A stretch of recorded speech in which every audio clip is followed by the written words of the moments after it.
Buenas noches, mis queridos hermanos y queridos amigos. Vamos a tener nuestro estudio bíblico, como todos los días. Hoy estamos un poquito más tarde. Hay días que tenemos actividades. Hoy teníamos una actividad con los jóvenes. Hoy hemos organizado un evento, así que hemos titulado Adiós Verano. Y hemos estado ahí con los jóvenes en la playa, haciendo juegos, y también hemos estado alabando al Señor, compartiendo testimonios de la palabra. Y bueno, ha sido de gran bendición. Estamos contentos que el Señor está obrando ahí también en nuestros jóvenes. Y bueno, es un poquito más tarde de lo habitual, ya pasan de las 11 de la noche aquí en España, pero no nos queríamos quedar sin nuestro tiempo de estudio bíblico, así que ahí vamos.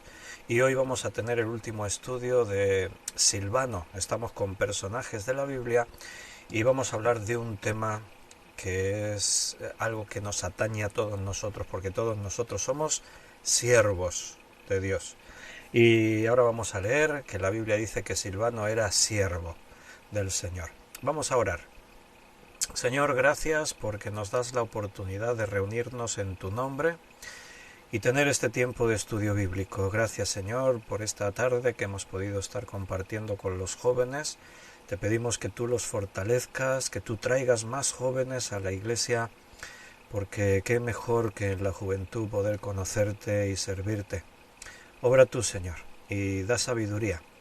Y ahora guíanos en este tiempo de estudio bíblico, para que todo lo que podamos hablar y decir venga de ti, Señor, te exalte a ti, edifique tu iglesia. Nos ponemos en tus manos y pedimos tu dirección. En el nombre de Jesús. Amén. Muy bien, mis queridos hermanos, pues vamos a hablar de Silas o Silvano y vamos a ver en Hechos capítulo 16, si queréis ir buscando por allí, vamos a ver que allí dice que Silas también era siervo. Y así habremos completado 7 puntos de la vida de Silas. Comenzamos diciendo que era un hombre principal. En el punto 2 vimos que era profeta. Después vimos que era predicador. También vimos que era un hombre fiel, que era fundador de iglesias. Vimos lo que significaba ser aprobado por Dios. Y hoy vamos a hablar de siervo, ser un siervo de Dios. Así que esto nos atañe a todos nosotros. Así que vamos a ver qué es lo que el Señor nos quiere decir en esta noche. En el chat en directo, a pesar de que es 2 horas más tarde de lo habitual, mira, ahí hay hermanos conectados. Está Cecilia. Buenas noches, bendiciones, pastor, hermanos en la fe. Buenas noches, Cecilia, Dios te bendiga. Miguel Torres dice, amado pastor Víctor y hermanos en Cristo, nuestro buen Dios los bendiga a cada uno de vosotros conforme a sus riquezas en gloria. Gracias, pastor, por compartir la palabra de Dios. Siempre es una gran bendición para mi vida y de hecho para todos los que lo escuchan. Nuestras oraciones para usted, su familia y hermanos en Cristo. Muchas gracias, Miguel, por tus oraciones, por tus palabras. Dios te bendiga. Benito, buenas noches a todos mis hermanos, dice Benito. Beatriz dice, buenas noches querido pastor y queridos hermanos, Dios nos regale de su gracia y paz y nos ayude a guardar su palabra en nuestros corazones. Bienvenida Beatriz. Juan Bermudo también, bienvenido, dice Juan, buenas noches, y Víctor y mis demás hermanos, que la gracia y la paz de nuestro Señor Jesús estén en vuestros corazones. Magdalena dice, buenas tardes pastor, bendiciones. Trini dice, buenas noches, mañana nos vemos, bendiciones, qué bien que mañana nos vamos a ver. Con Trini y Joan, bienvenidos todos, Dios os bendiga. Vamos al estudio, que es tarde y mañana tenemos que a las 11 de la mañana estar ya en nuestra reunión dominical. Bien, vamos a leer Hechos capítulo 16 versículo 17. Esta, siguiendo a Pablo y a otros, daba voces diciendo, estos hombres son siervos del Dios Altísimo, quienes os anuncian el camino de la salvación. Bien, pues estas palabras las decía un espíritu, o sea, una muchacha que tenía un espíritu de adivinación, dice ahí, o sea, estaba poseída, y dice que perseguía a Pablo, a Silas. Recuerda que estamos estudiando el personaje de Silas, y dice que los perseguía y daba voces diciendo, estos hombres son siervos del Dios Altísimo, quienes os anuncian el camino de la salvación. Y bueno, la historia, por si no la conocíais, se desarrolló así porque muchos días y siempre ocurría lo mismo. Esta mujer salía detrás de ellos, iba gritando todas estas cosas, pero entonces dice que después de unos días desagradando a Pablo, quizás los primeros días dijo, mira, están anunciando lo que somos. Realmente el espíritu maligno no se podía callar y no podía mentir ante la evidencia de quiénes eran Pablo y Silas. Pero visto que esto ya se estaba volviendo un poco extraño y molestaba a Pablo, dice que se volvió y dijo al espíritu, te mando en el nombre de Jesucristo que salgas de ella. Y salió en aquella misma hora. Y la historia continúa, pero la podéis leer vosotros si os interesa saber cómo terminó. De hecho, ayer o antes de ayer creo que fue que estábamos viendo cómo se provocó ahí un gran alboroto, ¿no? Y pasaron cosas, pero bueno, eso ya leéis vosotros. El caso es que para echar fuera un espíritu inmundo, un demonio, no lo hacían en su nombre. ¿Te ordeno en mi nombre de Pablo? No, en el nombre de Jesucristo. No te olvides nunca de eso. La única autoridad que puedes tener en el nombre es en el nombre del Señor Jesús. Pero lo que decía el Espíritu era verdad. Estos son siervos del Dios Altísimo. Bien, Silas como siervo, eso es lo que vamos a estudiar. ¿Qué es un siervo en la Biblia? Pues la palabra siervo que aparece aquí en el griego es la palabra doulos. Y doulos significa el que está, literalmente vendría a significar el que está subordinado y enteramente a disposición de su amo, es un esclavo. O sea, dentro de las posibles formas de servicio era la forma más baja, no había nada más bajo que ser un doulos. Y eso es lo que aparece ahí en relación a Silas, a Pablo. Pablo mismo, en muchas de sus cartas, cuando él comienza, se identifica así, Pablo, doulos de Jesucristo, o sea, esclavo de Jesucristo. En el Nuevo Testamento vas a encontrar muchas veces que aparece esa expresión.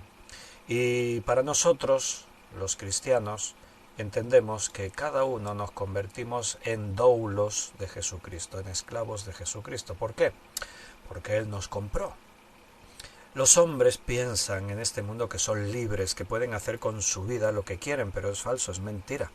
La Biblia enseña que todo hombre es esclavo del pecado y de la muerte. Aunque los hombres creen que son libres porque toman decisiones, no son conscientes que en realidad son esclavos de sus propios pecados y por lo tanto también de la muerte. Este mundo, como dice en Efesios, sigue una corriente que controla a Satanás. Dice que el príncipe de este mundo controla esa corriente y la gente sin darse cuenta son arrastrados por esa corriente y no pueden hacer nada por impedirlo porque la corriente es demasiado fuerte para intentar vencerla. En los tiempos en los que la Biblia se escribe, el Nuevo Testamento, era el tiempo del Imperio Romano y el término siervo o esclavo podía referirse a alguien que voluntariamente servía a otros, pero generalmente se refería a alguien que estaba en una posición permanentemente de servidumbre. Según el derecho romano, un siervo se consideraba propiedad personal del propietario. O sea, un siervo no tenía derecho, no podía decir nada, no tenía voz y voto. Los esclavos esencialmente no tenían derechos. Incluso a veces ocurría que podían ser asesinados, se les podía quitar la vida sin ningún tipo de derecho de que nadie pudiese reclamar, porque no eran dueños de sí mismos, eran dueños de sus amos. En el pueblo de Dios, si habéis seguido los estudios de Éxodo, recordaréis que estuvimos viendo que el Señor trató con su pueblo para educarles y enseñarles acerca de la esclavitud. Para empezar, la esclavitud que existía dentro del pueblo hebreo no era como esta que hemos mencionado en el contexto romano, sino que era más bien un contrato de trabajo donde Dios dictó leyes para que los esclavos fuesen respetados. Incluso Dios abrió la puerta a que el esclavo pudiese ser un día libre. Entonces solamente Dios permitía 7 años de esclavitud. Y a los 7 años, si el esclavo se sentía bien tratado, se sentía parte de esa familia, creía que necesitaba seguir así, él podía escoger o ser libre, porque el amo tenía que darle la posibilidad de la libertad a los 7 años según la ley que Dios les da, o el esclavo podía decidir y decir, no, yo quiero seguir sirviéndote como esclavo. Y entonces se convertía en un esclavo, pero por amor y por vida, ya para toda la vida. En ese contexto, la palabra hebrea para esclavo o siervo es la palabra ebet. E, B de Barcelona, E de España, D de dado. Ebet. Y tenía una connotación similar a la palabra doulos en el griego. Pero como os he explicado, la ley que Dios le da a Moisés le daba derechos a esos esclavos. No era una esclavitud en el que el amo hacía lo que él quería. No, ahí se enseñaba que tenía que tratar con dignidad a su siervo, que tenía que concederle derechos, tenía que darle cobijo, ropa, alimento dentro del derecho y de lo que fuese justo. Entonces todo eso estaba bien controlado. Allí en Éxodos capítulo 21, versículos 5 y 6 lo estudiamos. Allí dice, si el sirviente declara, amo a mi esposa y a mis hijos y no quiero quedar libre, entonces su amo debe llevarlo ante los jueces, lo llevará a la puerta o al poste de la puerta y le perforará la oreja con un punzón, pondría ahí lo que nosotros llamamos ahora un pendiente, y entonces sería siervo de por vida. Pero ya era una forma de esclavitud voluntaria. Como yo antes os decía, era más una relación laboral que el sentido de un esclavo, de alguien que le pertenece a otra persona y por lo tanto no tiene ningún tipo de derechos. Muchos hombres importantes en el Antiguo Testamento fueron referidos como sirvientes. Por ejemplo, en Génesis, Abraham habla de su siervo y mira, vamos a leerlo. Génesis capítulo 26, versículo 24. El siervo de Abraham, a ver, dice Génesis 26, 24. Y se le apareció Jehová aquella noche y le dijo, yo soy el Dios de Abraham, tu padre. No temas porque yo estoy contigo y te bendeciré y multiplicaré tu descendencia por amor a Abraham, mi siervo. Entonces ahí Abraham es mencionado como siervo de Dios. O sea, algunos de los grandes hombres del Antiguo Testamento fueron llamados siervos, esclavos. Ahí tienes uno, Abraham. Nosotros podemos pensar que Abraham era un hombre libre y por supuesto, no era esclavo de ningún hombre, era esclavo de Dios. Abraham tenía esclavos, pero en ese sentido que antes decíamos, el siervo de Abraham, Dios llamaba a su siervo y era como un mayordomo, le daba la confianza de administrar sus bienes. Es más, cuando Abraham necesita escoger una esposa para su hijo, Isaac, él no podía ir a la tierra de sus antepasados porque ya era muy viejo y envió a su siervo, le dio esta confianza. Y vemos que su siervo era un hombre de fe, era un hombre que creía en Dios, porque cuando llegó al lugar oró, buscó al Señor, le dijo, Señor, te pido que tú guíes todo esto, y le pidió unas pruebas. O sea que el ser siervo dentro del contexto del pueblo de Dios, en algunos casos no era indigno, no era algo que uno tuviese que lamentarse. Y delante de Dios, estos hombres fueron llamados siervos. Mira también en Números, capítulo 12, versículo 7. No así a mi siervo Moisés, que es fiel en toda mi casa. Dios habla de Moisés como su siervo, su esclavo. También Josué fue llamado esclavo del Señor. Josué, libro de Josué, capítulo 24, versículo 29. Después de estas cosas murió Josué, hijo de Num, siervo de Jehová, siendo de 110 años. Ahí se menciona a Josué como siervo, esclavo del Señor. Y es muy interesante porque el libro de Josué, ¿sabes cómo comienza? El libro de Josué comienza hablando de Josué, dice en el capítulo 1, versículo 1, aconteció después de la muerte de Moisés, siervo de Jehová, que Jehová habló a Josué, hijo de Num, servidor de Moisés. ¿Notas? Moisés, siervo de Jehová, y Josué, siervo de Moisés. Así que así comienza el libro, hablando de que Josué era siervo de Moisés, pero termina el libro diciendo que Josué era siervo de Dios, siervo de Jehová. También a David, el rey, es llamado siervo del Señor, lo dice en 2 Samuel 7:5, de Isaías 23 también dice que era siervo de Dios.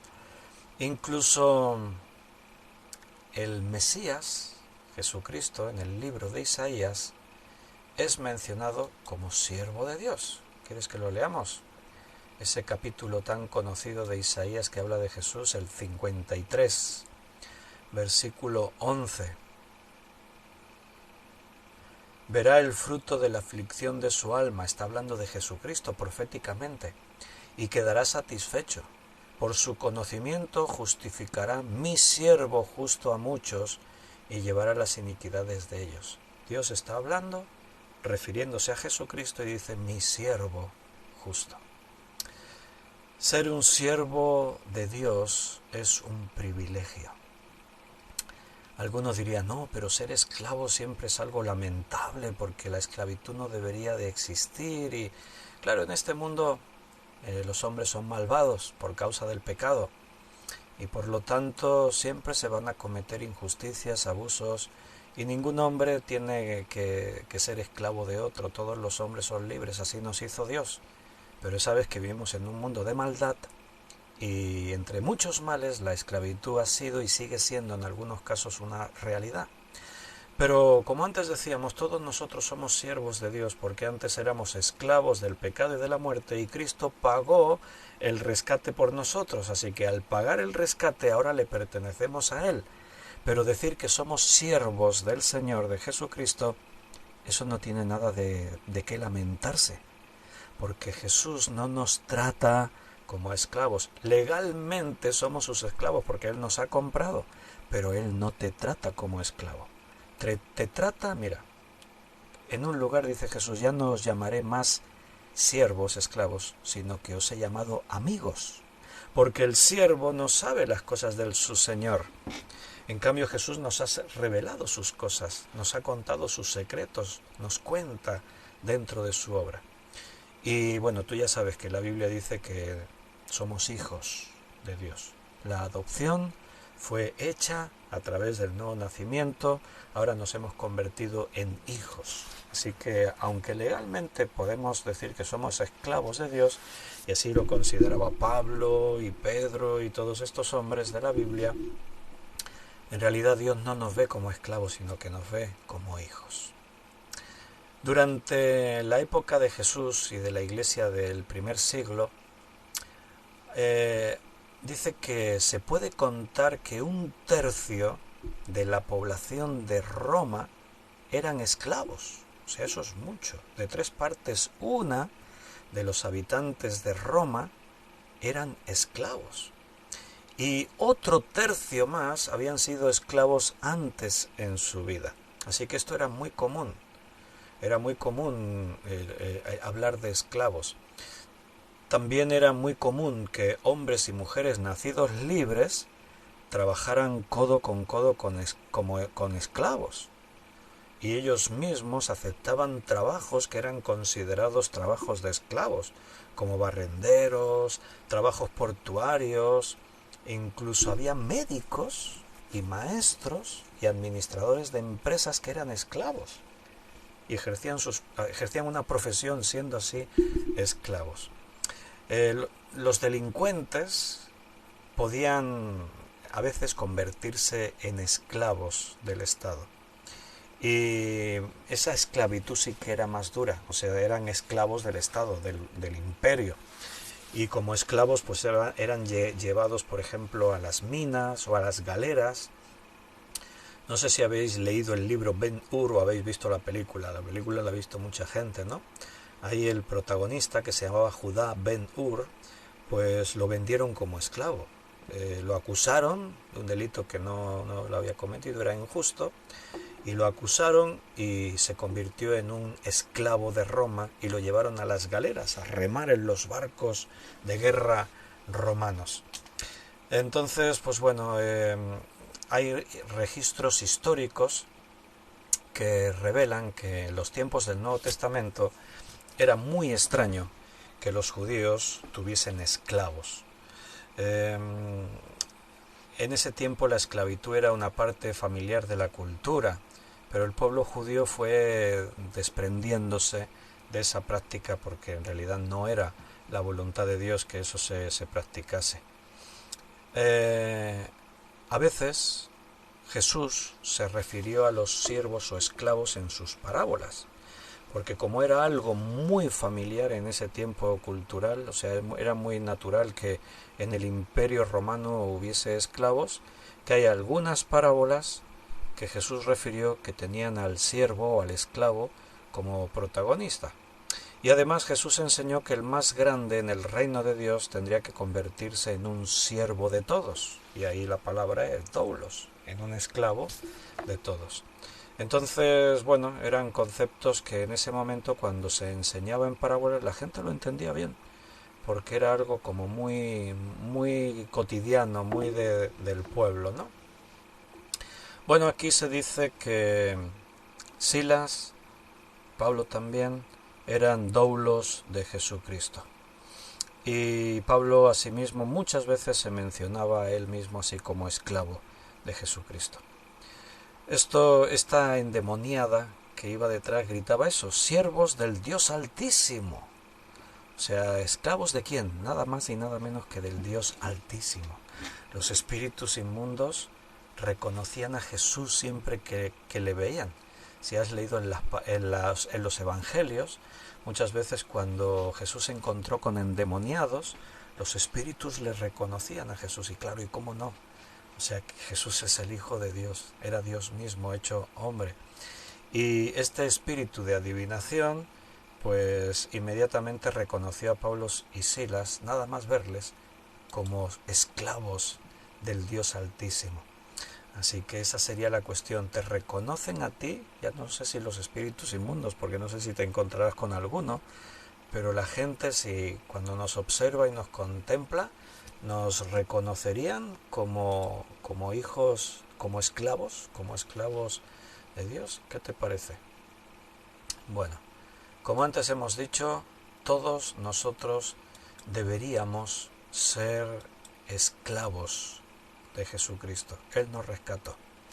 No nos trata como esclavos, pero tenemos que tener mentalidad, sí, de hijo, pero también de siervo. Porque el Señor es nuestro Señor. Le llamamos así, Señor. Vale, ¿qué quiere decir eso? ¿Qué implica que tú llames Señor? Bueno, cuando decimos Señor, estamos reconociendo su señorío sobre nuestra vida.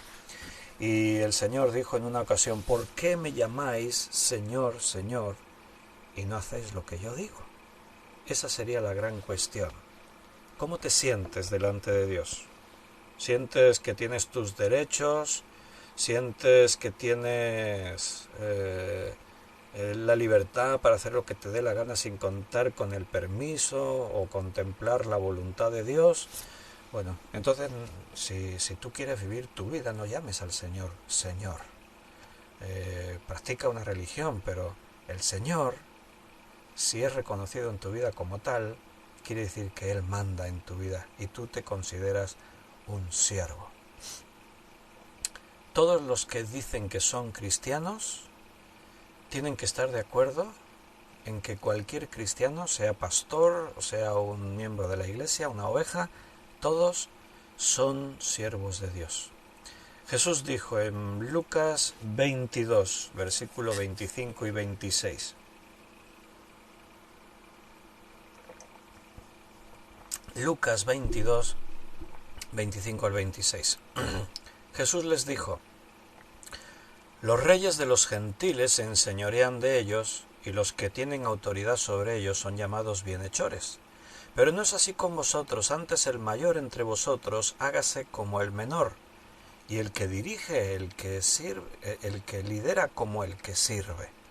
O sea, fíjate, incluso aquel que está liderando, aquel que puede estar al frente de una obra, que se considere como alguien que sirve. Te lo he leído en una versión más moderna, te lo voy a leer en Reina Valera.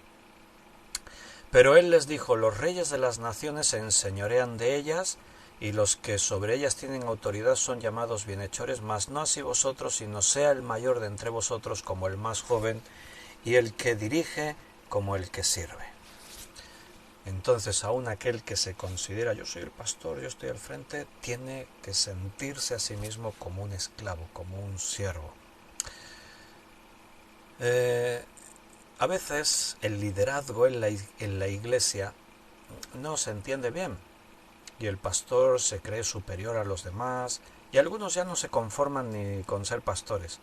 Entonces tienen que ser profetas, apóstoles, pensando que el concepto de apóstol o profeta era como un título superior. Hoy en día ocurre así. Fíjate que estos ministerios, el profético y el de apóstol, durante muchos siglos, desde el primer siglo de la Iglesia, desapareció el concepto. Ya no había más apóstoles y profetas. Es como que esto ya quedó en la antigüedad. La manera de servicio existía, pero se les llamaba pastores, obispos, ancianos, predicadores, misioneros. Pero de pronto, no hace tantos años, con los movimientos carismáticos que surgieron en el siglo pasado, pues volvieron a aparecer estos conceptos de apóstol, de profeta, como elevando un título mayor. No es suficiente, pastor, yo soy profeta o yo soy apóstol. Y no se dan cuenta que los apóstoles o los profetas en la Biblia hablaban de sí mismos como esclavos, como siervos. O sea, no eran más que otros creyentes, sino que el que sirve, el que está ahí al frente, está sirviendo. O sea, es un siervo, es un doulos, es un esclavo. Entonces, los líderes deberían ser como Jesús, que aprendiesen a lavar los pies a los demás. ¿Lo leemos? En el capítulo 14 del Evangelio de Juan 13. Juan 13,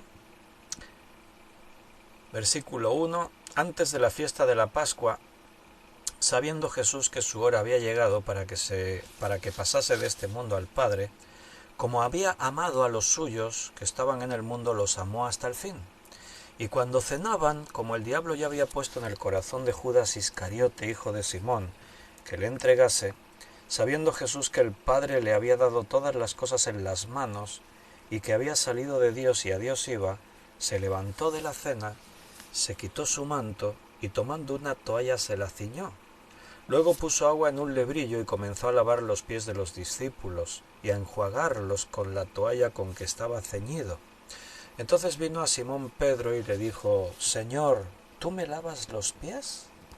Respondió Jesús y le dijo: lo que yo hago, tú no lo comprendes ahora, mas lo entenderás después. Pedro le dijo: no me lavarás los pies jamás. Y Jesús le respondió: si no te lavare, no tendrás parte conmigo. Le dijo Simón Pedro: Señor, no solo mis pies, sino también las manos y la cabeza.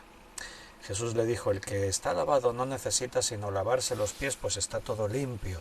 Y vosotros limpios estáis, aunque no todos, porque sabía quién le iba a entregar, por eso dijo: no todos estáis limpios.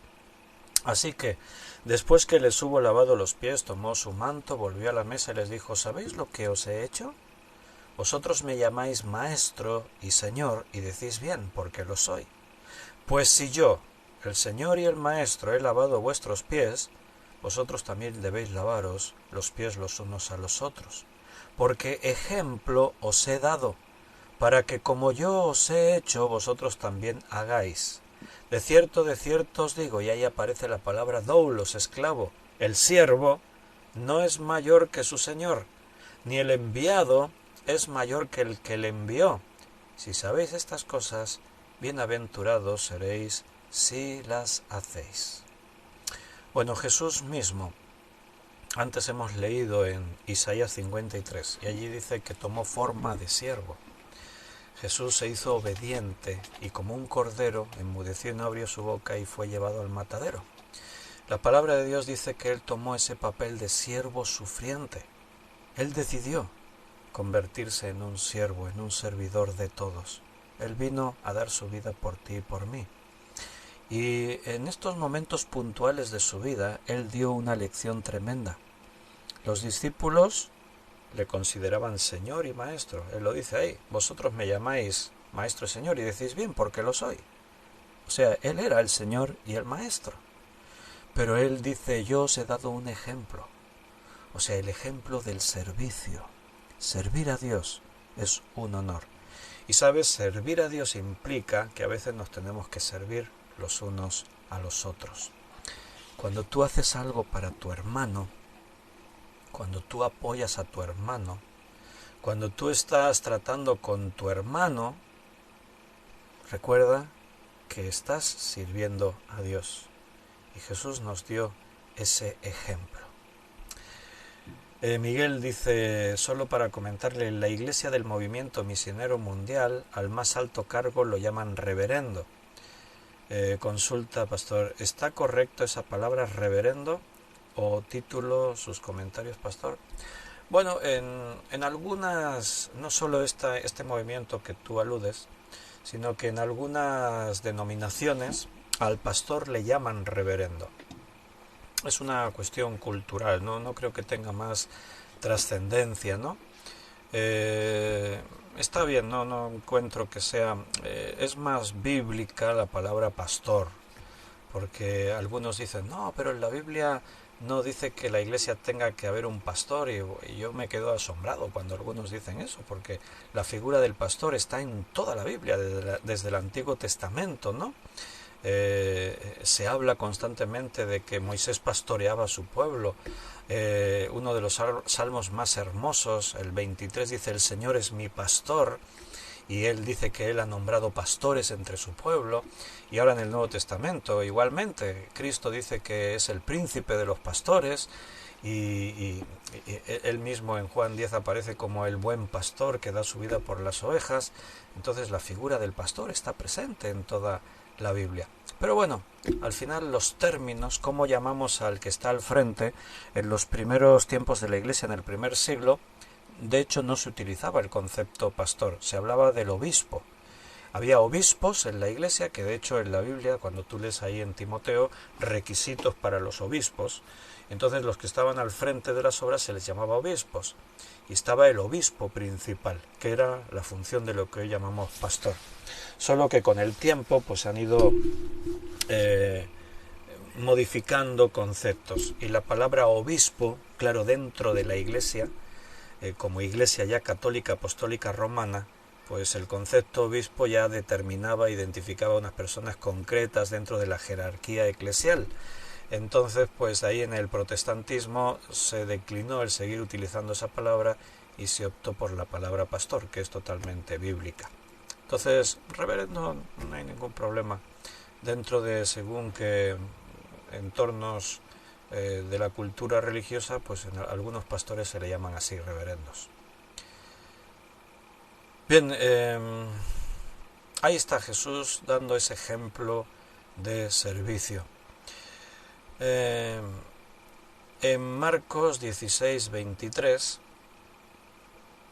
Marcos 16:23, no, perdón, Mateo 16:23, dice, pero él volviéndose dijo a Pedro, quítate delante de mí, Satanás, me eres de tropiezo, porque no pones la mira en las cosas de Dios sino en las de los hombres.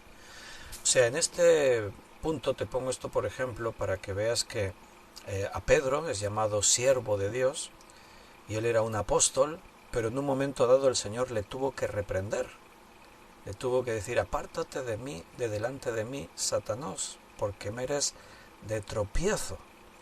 Y bueno, sabemos que le está diciendo Satanás no es Pedro, es que en ese momento Satanás estaba influenciando en Pedro, le estaba diciendo, no permitas que esto te acontezca. Y el Señor acaba de decir, es necesario que acontezca esto. Entonces, si el Señor dice esto tiene que ocurrir y tú dices que no ocurra, eso puede venir del diablo. Así que el ser un siervo de Dios no nos garantiza que tú ya estás ahí siempre con derechos y con cosas, sino que hay que ser prudentes y tener un temor delante del Señor. Mira, vamos a mencionar las 5 marcas que tiene que tener un siervo, un verdadero siervo de Dios. Primero, un siervo siempre tiene que buscar la gloria de su amo. Esa es la primera característica de un buen siervo, de un verdadero siervo de Dios. El amo estamos hablando en el Señor, el amo es el Señor, es el dueño. Entonces el creyente tiene que buscar la gloria de su amo, de su Señor. Te voy a leer un texto para apoyar esta idea que estamos diciendo. Juan, capítulo 7, versículo 18. Juan 7, 18. El que habla por su propia cuenta, su propia gloria busca, pero el que busca la gloria del que le envió, este es verdadero, y no hay en él injusticia. Si tú hablas por tu cuenta, estás buscando tu propia gloria. Y a veces a muchos predicadores hacen eso. Porque yo, y todo es yo, y todo se centra en él mismo.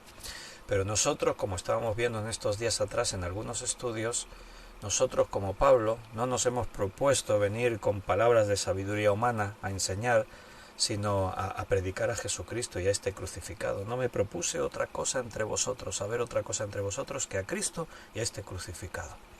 Entonces, cuando predicamos a Cristo, cuando hablamos de Jesús, cuando hablamos del Señor, le estamos dando a Él la gloria. Y un líder cristiano, un pastor cristiano, como una oveja, sea cual sea tu cargo dentro de la iglesia, tienes que darle al Señor la gloria. No podemos buscar nunca nuestra propia gloria, porque el único que merece ser reconocido en toda su gloria es el Señor Jesucristo. Y siempre tenemos que servirle a Él. Dice Efesios 6:6, no sirviendo al ojo como los que quieren agradar a los hombres, sino como siervos de Cristo, de corazón, haciendo la voluntad de Dios. Algunos quieren agradar a los hombres, pero el verdadero creyente lo que busca es hacer la voluntad de Dios, o sea, agradar a Dios, darle a Él la gloria, por encima de todo lo demás.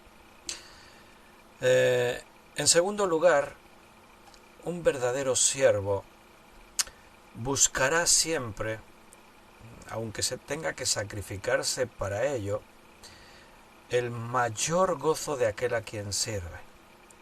O sea, el esclavo buscará siempre darle toda la honra a aquel a quien sirve, la gloria de su amo. Y ahora estamos diciendo, buscará darle el mayor gozo a aquel a quien está sirviendo. Vamos a leer para apoyar esta idea Mateo, capítulo 20, versículo 26 al 28. Mateo 20.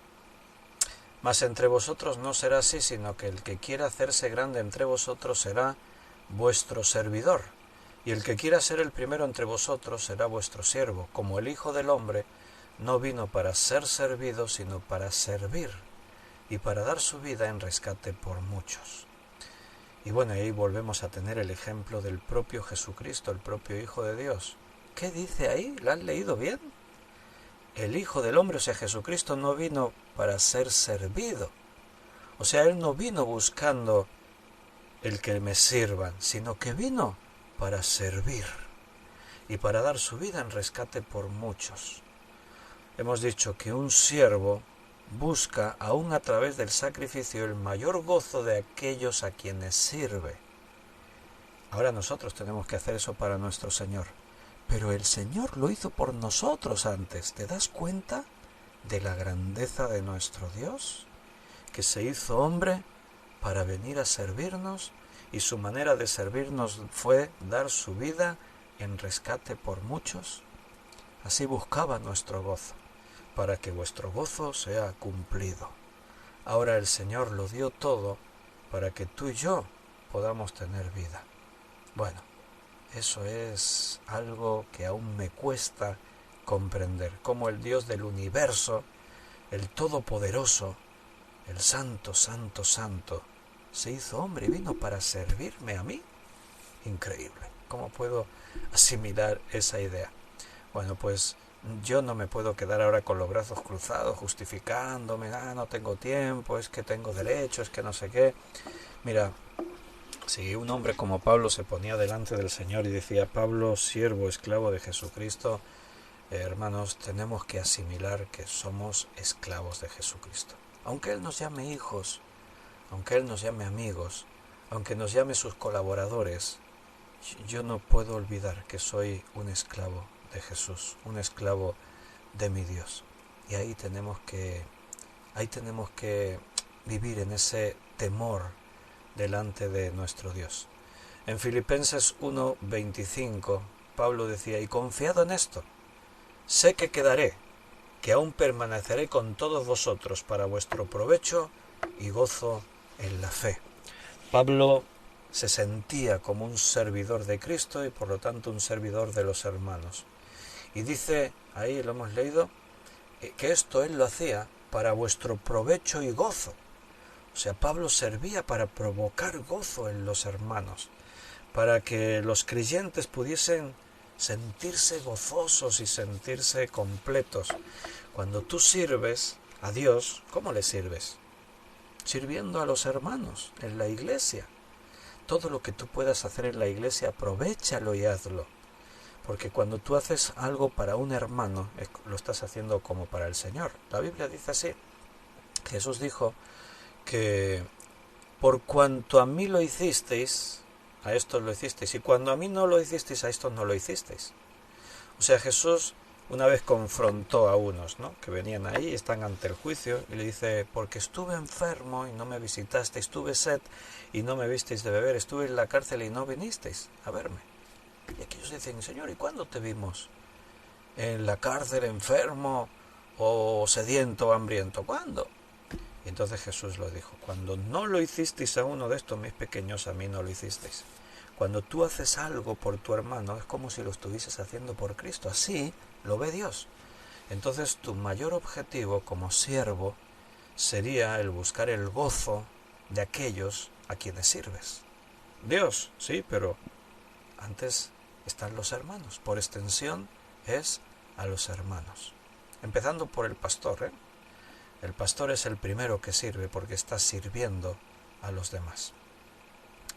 Tercera característica de un verdadero siervo es que un verdadero siervo renunciará a sus derechos en lugar de hacer que el Evangelio sea callado.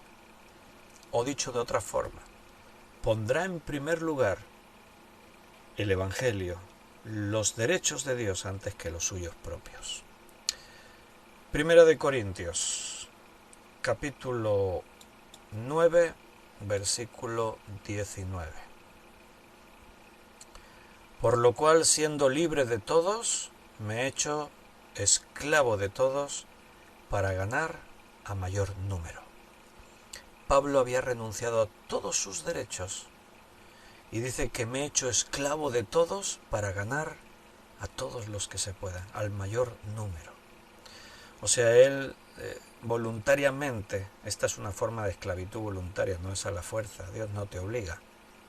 Voluntariamente, el verdadero siervo escoge una vida donde lo más importante para él es predicar el Evangelio, de tal manera que eres como un esclavo.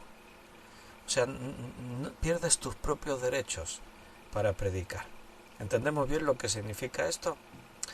A ver, voy a intentar explicarlo más. Significa que en ciertas ocasiones Pablo se estaba absteniendo de cosas suyas, de cosas propias,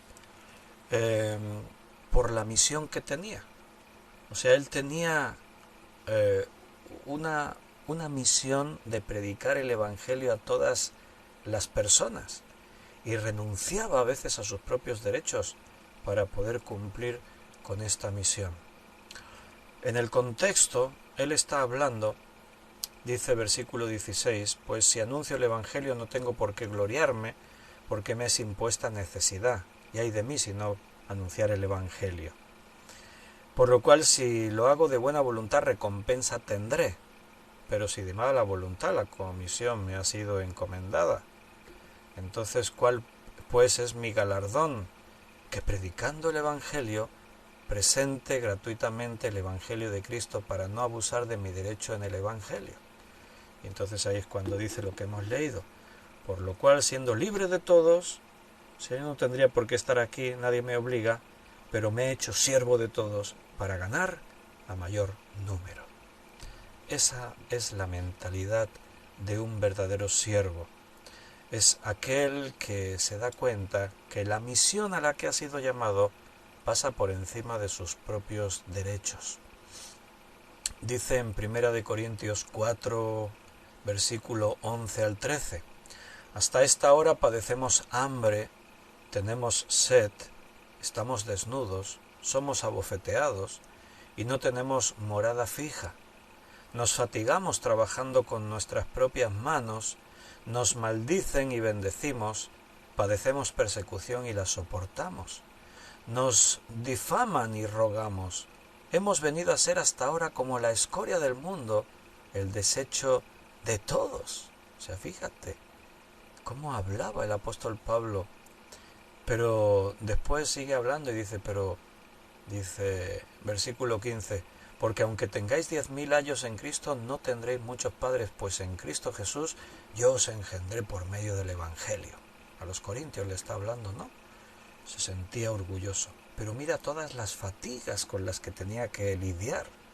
O sea, hambre, sed, frío, sufría que lo abofetearan, que no tenía trabajando, cansado, y todo lo hacía porque os amo, porque tenía mentalidad de servidor.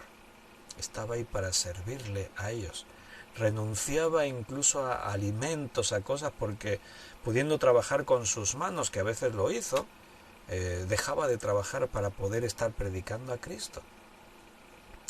Él va a decir también que decidió no casarse para poder servir a los hermanos, o sea, para poder estar libre y estar predicando. Dice 1 Corintios 9:5, no tenemos derecho de traer con nosotros una hermana por mujer como también los otros apóstoles y los hermanos del Señor y Cefas. Sí, pero él había escogido no casarse. Él aconseja, dice, si pudieseis, ojalá fueseis como yo, que os quedéis sin casar. ¿Por qué? Porque así tienes libertad y puedes dedicar más tiempo, ¿no? Pero dice, bueno, pero no todos tenéis que ser como yo, que nadie se condene. Si tenéis que casaros, os casáis. Punto número 4. La cuarta característica de un verdadero siervo. El siervo no está preocupado por tener visibilidad o reconocimiento personal. No busca su propia gloria.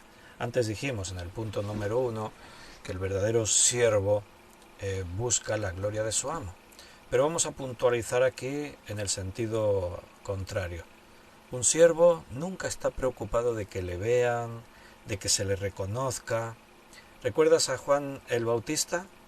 Es un muy buen ejemplo de lo que estamos hablando. Porque la misión de Juan nunca fue venir con un mensaje y tener seguidores, sino que su misión fue presentar a Jesucristo. Su misión fue preparar el camino de Jesús. Juan capítulo 3,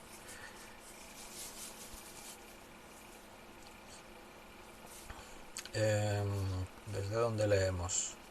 El versículo clave es el 29, pero voy a leer un poquito más atrás. Desde el 26. Juan 3:26.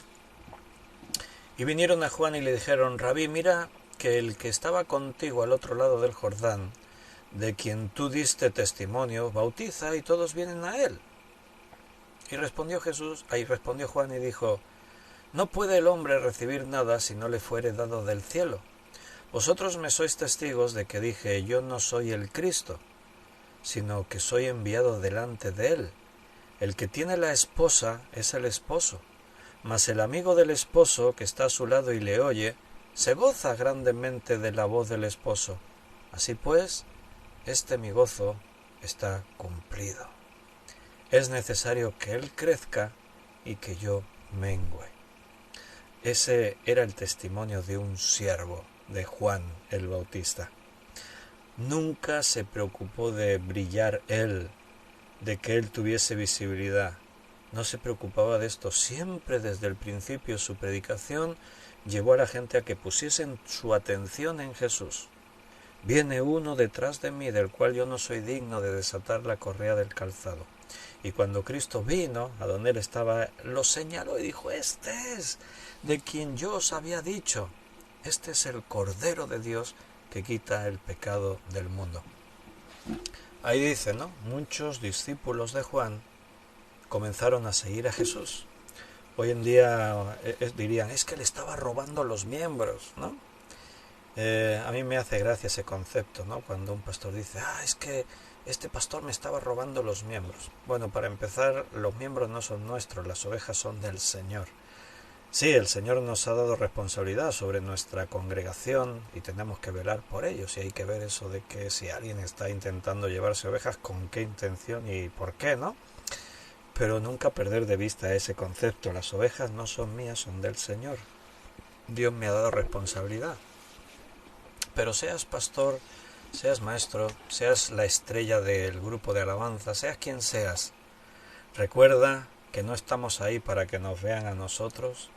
Estamos ahí para que a través de nuestro servicio, de lo que hacemos, vean a Jesucristo. El verdadero siervo jamás se preocupa de su imagen, de que se le reconozca.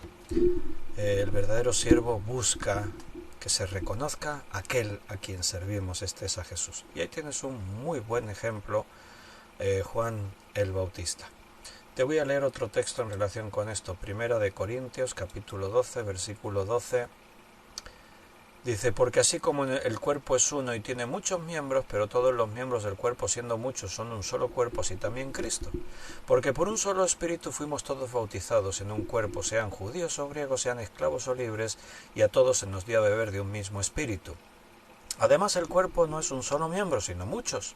Si dijere el pie, ¿por qué no soy mano, no soy del cuerpo? Por eso dejará de ser del cuerpo. O si dijere la oreja, porque yo no soy ojo, no soy del cuerpo, por eso no será del cuerpo. Si todo el cuerpo fuese ojo, ¿dónde estaría el oído? Si todo fuese oído, ¿dónde estaría el olfato? Mas ahora Dios ha colocado los miembros, cada uno de ellos, en el cuerpo como Él quiso. Porque si todos fueran un solo miembro, ¿dónde estaría el cuerpo? Pero ahora son muchos miembros, pero el cuerpo es uno solo. Ni el ojo puede decir a la mano, no te necesito, ni tampoco la cabeza a los pies, no tengo necesidad de vosotros. Antes bien, los miembros del cuerpo que parecen más débiles son los más necesarios. Y aquellos del cuerpo que nos parecen menos dignos, a estos vestimos más dignamente, y los que en nosotros son menos decorosos, se tratan con más decoro. Porque los que en nosotros son más decorosos no tienen necesidad, pero Dios ordenó el cuerpo dando más abundante honor al que le faltaba.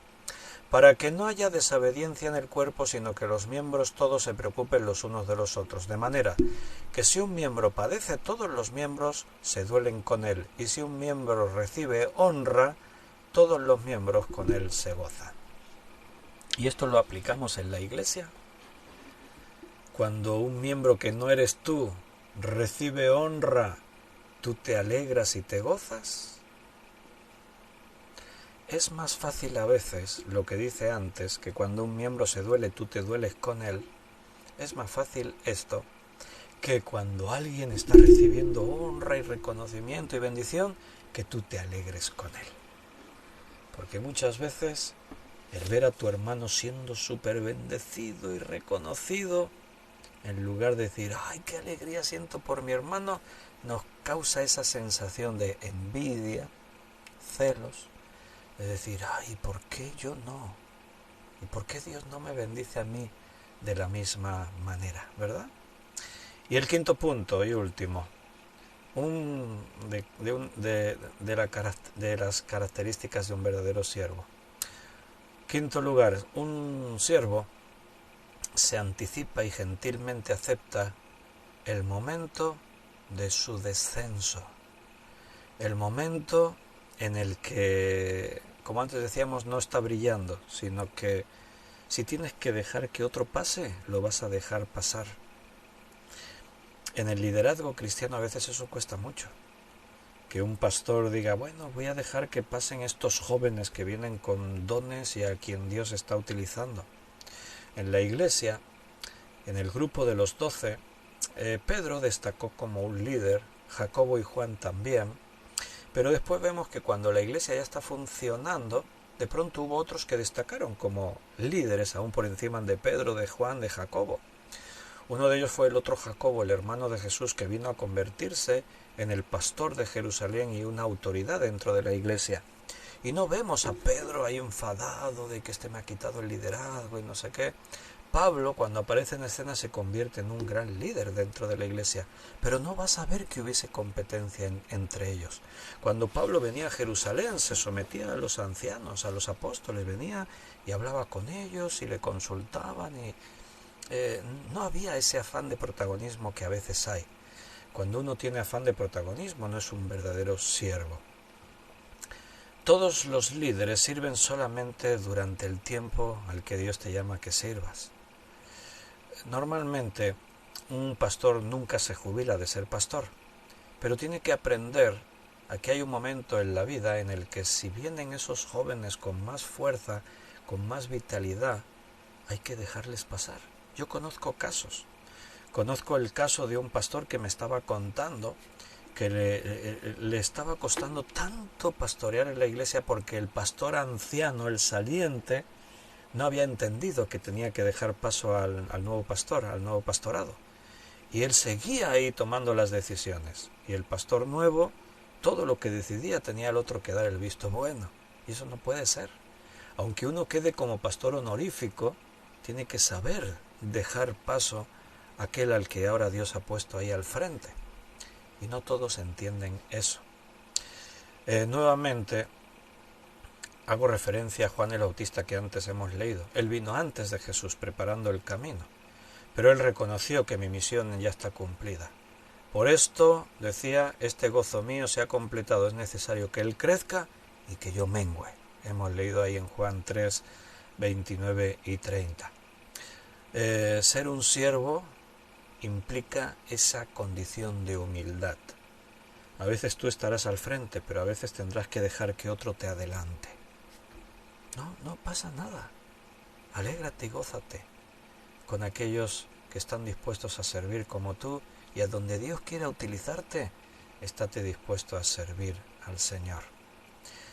No hay mayor título en el mundo que este título que la endemoniada gritó de Pablo y Silas.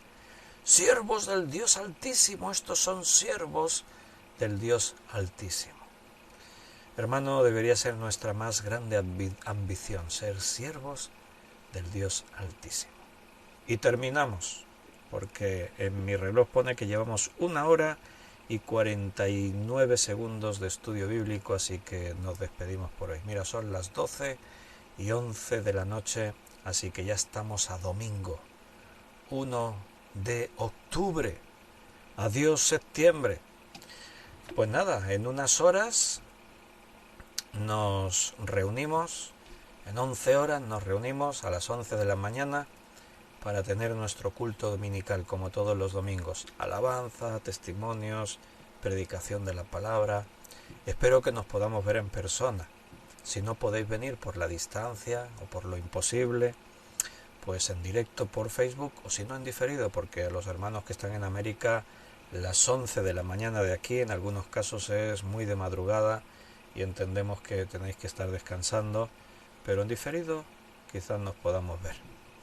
Y si no, pues por la noche, mañana domingo 9 de la noche, mañana estamos en el horario habitual, ya no tenemos actividades especiales por la tarde, pues nos veremos, si Dios quiere. Un abrazo, mis queridos, que Dios os bendiga y nos vemos a las 11 de la mañana. Hasta luego, un fuerte abrazo.